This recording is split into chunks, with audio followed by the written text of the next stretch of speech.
in the heart of Lagos, where creativity and innovation intersect, a new fashion revolution is taking shape. This is the story of Eco Fashion, a movement transforming how we create, use and value apparel. At its core lies the circular economy, a system that turns waste into opportunity, sustainability into style, and challenges into innovation. It all begins with the manufacturers. They are the backbone of the fashion industry, but in Lagos, some manufacturers are taking it further, embracing sustainable practices that turn textile waste into new opportunities. How can this drive economic growth, and what untapped potential lies in upcycling and recycling at scale? Let's hear from the experts. There is a lot of respect for the environment. The remnants that come out of our textiles, that come out of our manufacturing. Yeah. So we use technology to drive maximum efficiency of the use of the fabrics. So by the time you finish cutting, what you have left is greatly reduced. And in some cases, maybe when we're going to do Ankara, the waste tends to be a bit bigger. Then we recycle that into hair bows, into little handbags. We also give them to other people who want to do things like slippers with them. So we have a whole ecosystem of people that we share these pieces with. What we're trying to do as a brand is to infuse sustainability into our very DNA so that the products of the brand in themselves are made to wear many, many times. So it's a very conscious decision as to how we take all the sustainability principles and apply it into our day-to-day to build out a business that continues along that line. Upcyclers are redefining waste, breathing new life into discarded fabrics and transforming them into valuable, marketable products. What inspires my design is resourcefulness, using what is available around you. I started upcycling when I was younger. How I started was because of my clothes. I couldn't wear them anymore. I've outgrown them, so I still wanted to wear them. So that's thoughtfulness and the reception of people when I started upcycling. So that inspired me to always look at how I can prolong the lifespan of the clothes that I have. So that has bringing all of that into my design now is what inspired my design. So for the economic benefits, for us it gives us that the materials that we are using, first of all, from the markets, the sellers, this material, they cannot sell it. So we buying it from them gives them a source of revenue. Also, the people that work with us, these are artisans in our community that we train to understand how we upcycle, because most of them don't have this upcycling knowledge. It's new to them. So we train them to be able to design, patch, and put all these materials together. My journey into textile waste management and recycling started as a result of being a garment maker. As a garment maker, I'm someone that is very conscious of my discarded textiles, the off-cut, the scraps from sewing, and my reluctance into trashing all of these waste made me started having interest in exploring how these discarded textiles can be useful in various ways. These discarded textiles are actually valuable in manufacturing systems. They are industrial raw materials.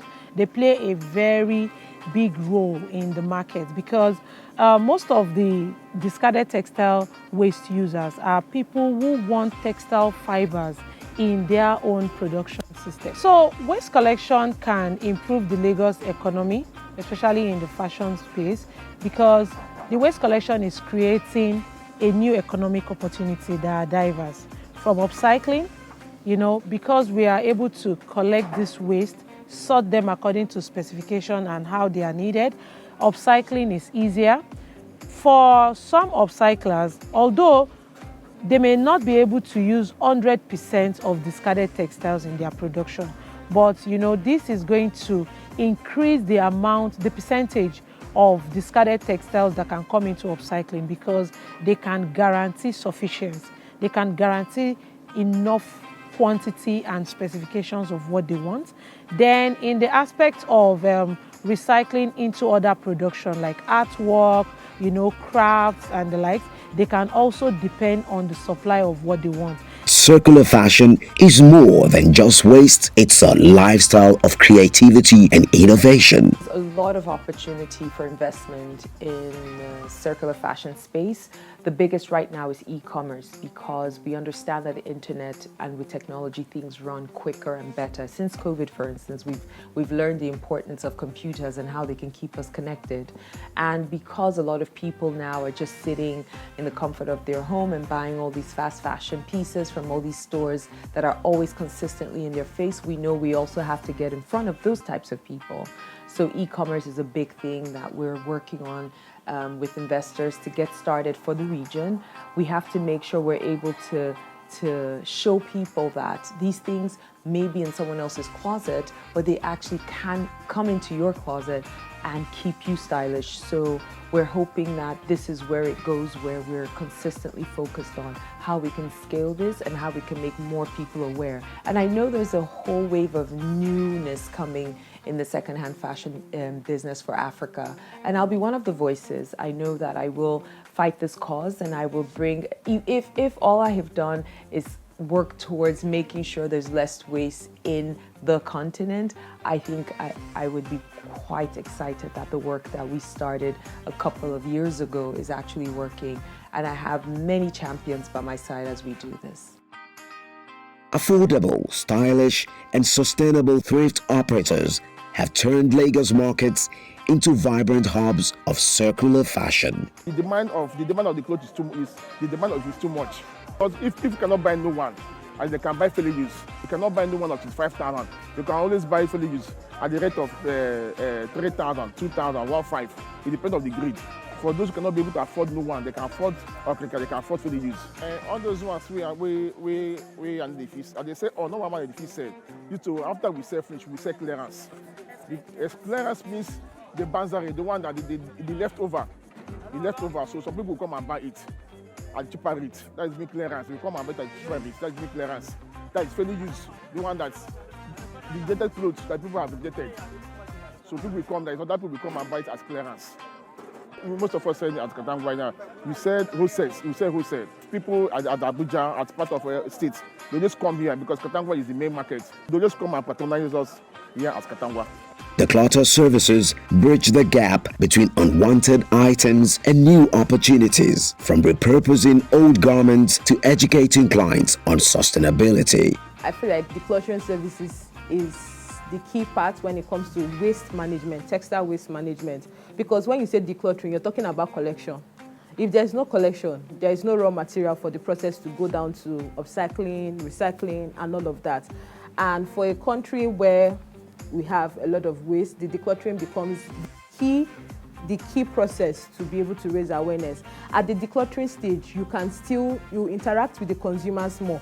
At the decluttering stage, the consumers want to hear you because they have something to gain at that point. The collection point is where you can have feedback back and forth with consumers. Other part of the process means that you just have to go behind the scene and do stuff and do stuff and do stuff. At the decluttering stage is actually where you get to interact with the consumers. And so if we're going to create any form of awareness, it starts there. It's like the bedrock of any form of awareness alongside this value chain. So I think like it's very, very key. It's like the first stage is like the key stage because you get that interaction and you're able to give value and get value in that process. Luxury fashion is embracing a new ethos where sustainability meets exclusivity. Personally, I got into this space due to my knowledge and love for the sustainability world and sustainability space entirely. And I just thought fashion is something that I like.